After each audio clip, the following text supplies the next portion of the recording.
Hello એનું hello હવે જવું છે.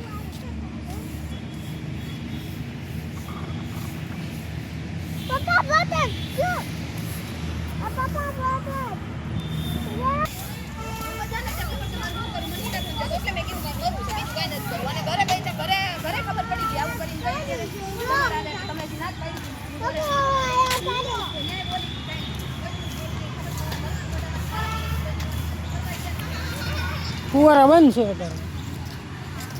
ફુવારા બંધ લાગે. હે સાફ કર્યો હોય ને.